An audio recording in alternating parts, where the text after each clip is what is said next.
Imagine ഒരു growing ബിസിനസിന്റെ ഓണറാണ് നിങ്ങൾ.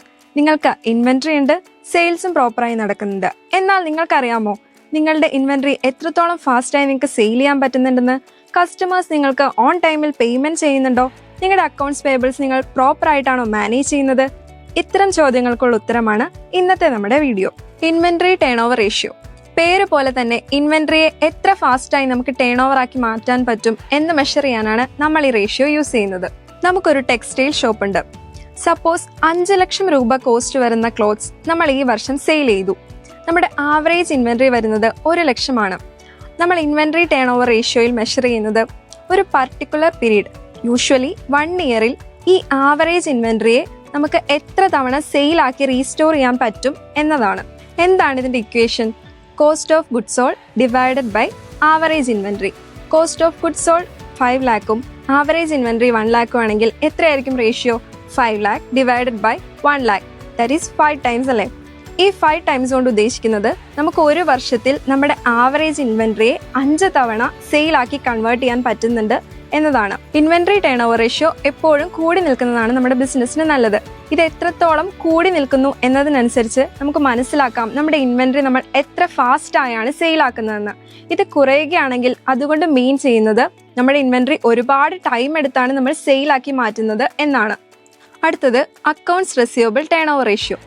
നമ്മൾ ഈ വർഷം 5 ലക്ഷം രൂപയുടെ സെയിൽസ് നടത്തി. നമ്മുടെ ആവറേജ് അക്കൗണ്ട്സ് റിസീവബിൾസ് 50,000 ആണെന്ന് വിചാരിക്കാം. ഇവിടെ നമ്മൾ നോക്കുന്നത് നമുക്ക് ഡെപ്റ്റേഴ്സിന്റെ കയ്യിൽ നിന്ന് ഒരു വർഷം എത്ര തവണ അക്കൗണ്ട്സ് റിസീവബിൾസ് കളക്ട് ചെയ്യാൻ പറ്റും എന്നാണ്. ഇനി എന്താണ് ഇതിന്റെ ഇക്വേഷൻ? നമുക്ക് എവിടെ നിന്നാണ് റിസീവബിൾസ് ഉണ്ടാകുന്നത്? ക്രെഡിറ്റ് സെയിൽസിൽ നിന്നല്ലേ. So net credit sales divided by average accounts receivables ആണ് അക്കൗണ്ട്സ് റിസീവബിൾ ടേൺ ഓവർ റേഷ്യോയുടെ ഇക്വേഷൻ. ഇവിടെ നമ്മുടെ ക്രെഡിറ്റ് സെയിൽസ് എത്രയാണ്? 5 lakh ആണല്ലേ. Accounts receivables 50,000. അങ്ങനെയാണെങ്കിൽ എത്രയായിരിക്കും നമ്മുടെ റേഷ്യോ? 10 times. ഈ 10 times കൊണ്ട് മീൻ ചെയ്യുന്നത് നമുക്ക് ഒരു വർഷം 10 പ്രാവശ്യം ഡെപ്റ്റേഴ്സിന്റെ കയ്യിൽ നിന്നും ക്യാഷ് കളക്ട് ചെയ്യാൻ പറ്റുന്നുണ്ട് എന്നാണ്. അതായത് ഏകദേശം 1.5 മാസം കൂടുന്തോറും നമുക്ക് ഡെപ്റ്റേഴ്സിന്റെ കയ്യിൽ നിന്ന് ക്യാഷ് കളക്ട് ചെയ്യാനായിട്ട് പറ്റുന്നുണ്ട്. ഈ റേഷ്യോയും നമ്മുടെ ഇൻവെന്ററി ടേൺ ഓവർ റേഷ്യോ പോലെ തന്നെ കൂടി നിൽക്കുന്നതാണ് എപ്പോഴും നല്ലത്. ഇത് എത്രത്തോളം കൂടുന്നുണ്ടോ അത്രയും ഫാസ്റ്റായി നമുക്ക് ഡെപ്റ്റേഴ്സിന്റെ കയ്യിൽ നിന്നും ക്യാഷ് കളക്ട് ചെയ്യാൻ പറ്റുന്നുണ്ട് എന്നാണ് മീൻ ചെയ്യുന്നത്. Last one, accounts payable turn over ratio. നമ്മൾ നമ്മുടെ ടെക്സ്റ്റൈൽ ഷോപ്പിലേക്ക് ഒരു സപ്ലയറുടെ കയ്യിൽ നിന്നും 4 ലക്ഷം രൂപയുടെ ക്രെഡിറ്റ് പർച്ചേസ് നടത്തി. നമ്മുടെ ആവറേജ് അക്കൗണ്ട്സ് പേയബിൾ 1 ലക്ഷം രൂപയാണ്. ഇവിടെ നമ്മൾ എന്താണ് നോക്കുന്നത്? നമ്മൾ ഒരു സപ്ലയർക്ക് ഒരു വർഷം എത്ര തവണ പേയ്മെന്റ് ചെയ്യുന്നുണ്ട് എന്നാണ് അക്കൗണ്ട്സ് പേയബിൾ ടേൺ ഓവർ റേഷ്യോയിൽ നോക്കുന്നത്. ഇനി നമുക്ക് ഇക്വേഷൻ നോക്കാം.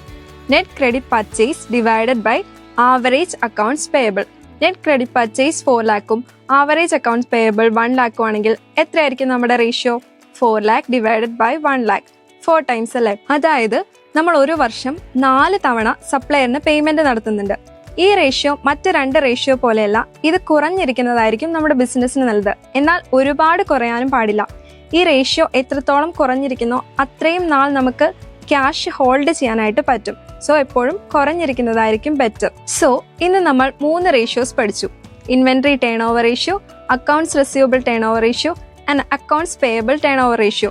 ഈ 3 റേഷ്യോസും വളരെ ഇമ്പോർട്ടൻ്റ് ആണ്. ഇത് വെച്ചിട്ട് ഒരു കമ്പനി അവരുടെ കറണ്ട് അസറ്റ്സും കറണ്ട് ലയബിലിറ്റീസും എത്ര എഫക്റ്റീവ് ആയാണ് മാനേജ് ചെയ്യുന്നത് എന്ന് നമുക്ക് അറിയാനായിട്ട് സാധിക്കും. ഇനിയും ഇതുപോലുള്ള ഇൻഫോർമേറ്റീവ് വീഡിയോസിന് വേണ്ടിയിട്ട് സ്റ്റേ ട്യൂൺ.